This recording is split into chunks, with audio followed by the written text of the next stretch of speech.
For a long time, I believed social media was simply a normal part of modern life. Every morning, before I even got out of bed, I checked my phone. I opened Facebook to see what my friends had posted overnight. A few minutes later, I switched to Instagram to look at photos from people I followed. Before leaving for work, I usually spent another 15 or 20 minutes watching short videos on TikTok. None of it felt unusual because almost everyone around me seemed to be doing the same thing.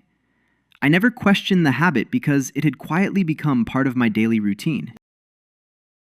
At first, social media seemed useful. I stayed in touch with classmates from university, saw family photos from relatives living abroad, and discovered interesting restaurants, books, and travel destinations. Sometimes I even learned practical skills from short educational videos. Whenever someone criticized social media, I defended it. I believed the problem was not the platforms themselves, but the way people used them. Looking back now, I realize I never asked myself how I was actually using them. One Sunday evening, I noticed something that made me uncomfortable. I had spent almost the entire afternoon at home, but I felt strangely tired, even though I had done almost nothing. Curious, I opened the screen time report on my phone. The numbers surprised me. I had spent more than 6 hours looking at different social media apps. Facebook, Instagram, and TikTok together had taken almost half of my free day. The strangest part was that I could barely remember anything I had seen. Hundreds of posts had passed in front of my eyes, but almost none of them remained in my memory. During the following week, I started paying closer attention to my habits. I realized I checked my phone almost automatically. Whenever I stood in line at a coffee shop, I checked social media. While waiting for the elevator, I checked social media. During lunch breaks, on the bus, before sleeping, and even while watching television, I checked my phone again. Sometimes I opened Facebook, closed it after a few seconds, and immediately opened Instagram without any real reason. It was no longer a conscious decision. It had become a reflex. Another habit slowly became obvious. Every time I looked through Instagram, I compared my life with other people's lives. I saw beautiful vacations, expensive restaurants, perfect apartments, successful careers, and smiling couples. Even though I knew people usually shared only their happiest moments, I still found myself wondering whether everyone else was living a better life than I was. After spending 20 minutes scrolling through photos, I often felt less satisfied with my own day, even if nothing had actually gone wrong. One evening, after closing my phone, I asked myself a simple question. When was the last time I spent an entire day without opening any social media app? I honestly could not remember. The answer was probably years ago. That realization felt strange. I had become so dependent on those platforms that the idea of living without them even for a week sounded difficult. Instead of ignoring the feeling, I decided to try an experiment. I would stop using social media for several weeks and see what happened. I did not plan to disappear from the internet completely. I would still answer phone calls, reply to important messages, and use email for work. I only wanted to stop using social media and observe how it affected my life. The night before the challenge began, I deleted Facebook, Instagram, and TikTok from my phone. I did not delete my accounts because I wanted to return later if I chose to. I simply removed the apps so they would no longer be available every time I unlocked my screen. As soon as they disappeared, my home screen looked strangely empty. It felt as though I had removed something much larger than 3 small icons. The first morning was more difficult than I expected. I woke up and immediately reached for my phone. My thumb moved automatically toward the place where Instagram used to be. For a second, I forgot that the app was gone. I smiled at myself because the habit was stronger than I had realized. Throughout the day, the same thing happened again and again. I continued to check my phone without thinking, only to remember that there was nothing new to scroll through. The first few days felt surprisingly quiet. During lunch breaks, I finished eating much faster because I was not watching videos while I ate. While riding the bus home, I looked out of the window instead of staring at my phone. Waiting in line at the supermarket suddenly felt much longer than before because I no longer had endless entertainment in my pocket. At first, I felt bored almost everywhere I went. Then something unexpected happened. After a few days, the boredom slowly disappeared. Instead of reaching for my phone, I started paying attention to the world around me. I noticed people talking to each other instead of silently looking at screens. I watched children laughing in parks. I paid attention to street musicians whom I had probably walked past hundreds of times without noticing. The city had not changed. My attention had. The biggest concern before starting the challenge was that I would miss my friends. Almost every invitation, joke, or group conversation seemed to begin on social media. During the first week, I worried that people might forget about me or stop inviting me to events. Instead, something completely different happened. My closest friends simply sent text messages or called me directly. One friend even told me he preferred talking on the phone because conversations felt more personal than exchanging short comments online. I realized that real friendships did not disappear simply because I stopped using social media.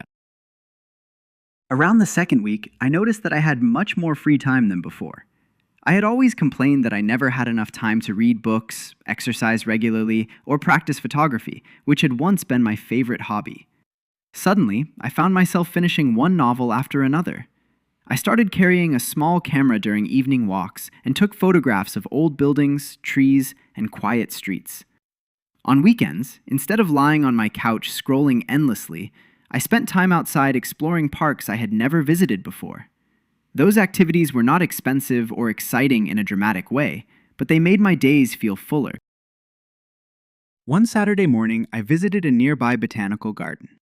Normally, I would have taken dozens of pictures just to upload them later.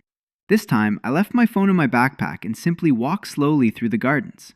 I listened to birds, watched butterflies moving between flowers, and sat quietly beside a small pond for almost half an hour.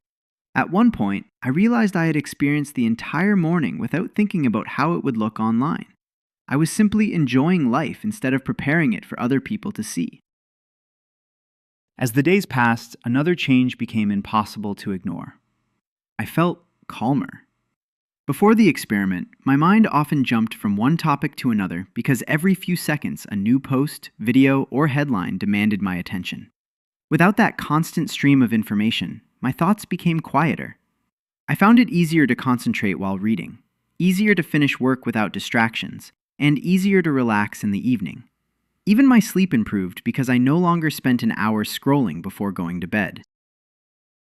There were still difficult moments. Occasionally, I wondered what I was missing. Friends mentioned funny videos that everyone seemed to know except me. Sometimes I became curious about current trends or breaking news. A few times, I almost downloaded the apps again, just to check what had happened. Each time, I asked myself one question. Was I truly looking for important information, or was I simply following an old habit? Most of the time, the honest answer was the second one. During the third week, one of my coworkers asked whether I had seen a popular video that everyone in the office was discussing. I admitted that I had not, because I was taking a break from social media. He looked surprised at first, but later he confessed that he had also been thinking about doing the same thing. He said he often opened Instagram without even realizing it. We ended up having a long conversation about habits, attention, and how difficult it had become to spend even 10 quiet minutes without checking our phones. Another interesting change appeared in my conversations with other people. Without constantly reading updates online, I had more genuine questions to ask. Instead of already knowing where someone had traveled or what they had eaten last weekend, I discovered those things naturally during real conversations.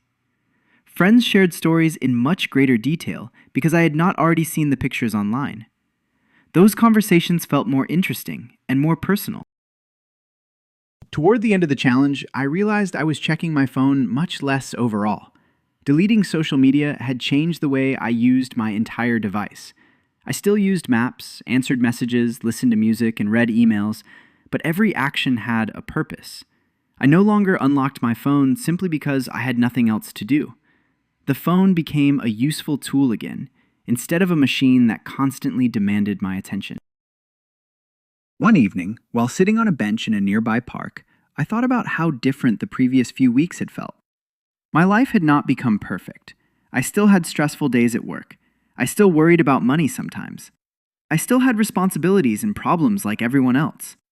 The difference was that I spent much less time comparing my life with carefully edited versions of other people's lives. Without that constant comparison, I found it much easier to appreciate what I already had. When the challenge finally ended, I faced an interesting decision. Should I return to social media exactly as before? I realized I did not want to. At the same time, I did not believe social media itself was the enemy. It had helped me stay connected with people, discover useful ideas, and learn many things over the years. The real problem had been my lack of boundaries. I decided to download Facebook and Instagram again because I wanted to stay in touch with friends and family, but I left TikTok off my phone for much longer. I also turned off almost every notification and created simple rules for myself. I would not check social media during the first hour after waking up or during the last hour before sleeping. I would never open an app simply because I felt bored.